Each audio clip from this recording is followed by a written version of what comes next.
Well, when it comes to exports, U.S. beef producers have long held the edge in world market share.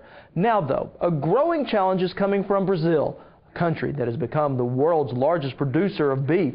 In our continuing look at the impact Brazilian agriculture could have on Oklahoma, we take a closer look at an industry that is truly American, South American. Well, Brazilians love their beef, and not just for the taste. Beef is big business in Brazil. The numbers in Brazil are always impressive. They're always big. You look at Brazil's agricultural productivity over the last 10 to 12 years. You look at their exports, what they've done over the last 10 to 12 years. Just enormous growth in both of those numbers. 165 million head of cattle roam the savannas here, making Brazil the world's largest commercial beef producer. Predominantly grass-fed, Brazilian cattle are known for their leanness, producing a dark red, almost marble-free meat. We think that Brazil has a very good potential on production, on volumes, and also on a competitive breeding and processing the beef. Therefore, we always believed in the export. I would say that around 70% of our beef is exported. Walter Potter raises cattle on the plains of central Brazil, much of it headed for export. Sim, o frigorífico que compra esses animais, ele exporta para a Europa e para o Chile. Yes, the slaughterhouse that buys these animals, they export to Europe and to Chile. Well, since the discovery of mad cow disease in the U.S. in late 2003, Brazil has replaced the U.S. as the world's largest beef exporter. Brazilian beef exports have grown by 430% since 1995, now making up 30% of world market share, compared to less than 5% for the United States. And with immense areas of inexpensive rangeland still available, Brazil's beef producers have plenty of room to grow. And with their vast potential when it comes to their native grasslands, it's unlikely that we'll see anytime soon Brazil move to feeding cattle on grain like we do in the U.S. But one thing that we have seen change in recent years is what type of cattle that they actually raise. Once this country was covered with a bright white cattle breed called Nelore, an African cattle breed that is highly resistant to the heat.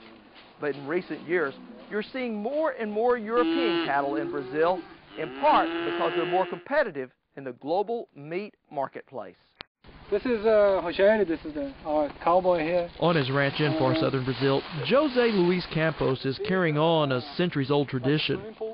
At just 28, Campos runs a ranch that was carved out of the Brazilian forest nearly 400 years ago.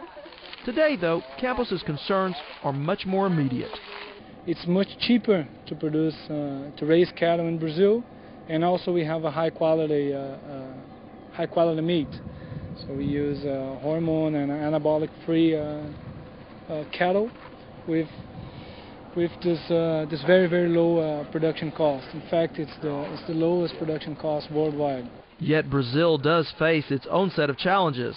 Foot and mouth disease is one of the most infectious diseases on the planet.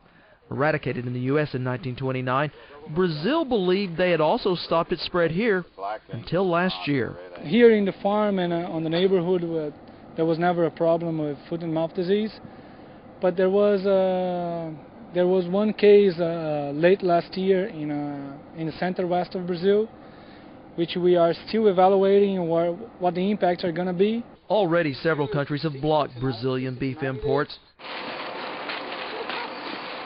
And just to visit Campos's farm, members of Oklahoma's Ag Leadership class had to cover their shoes and wash their clothes before they returned home.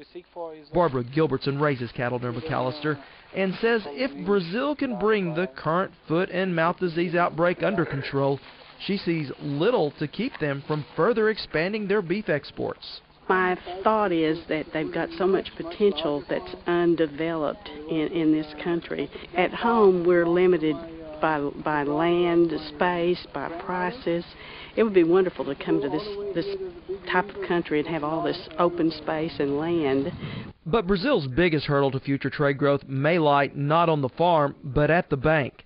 In 1999, Brazil devalued its currency, hurting local buying power, but also increasing the country's competitiveness in the global marketplace.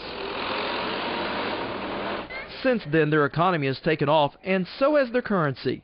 Because of a steadily increasing real and a weakening dollar, Brazilian exports today cost 33% more in dollar terms than they did just 18 months ago. Exporters thus far have been able to absorb the currency exchange, but with the dollar expected to fall further this year, Brazilian exports become more expensive, threatening growth that up until lately has shown little sign of slowing down.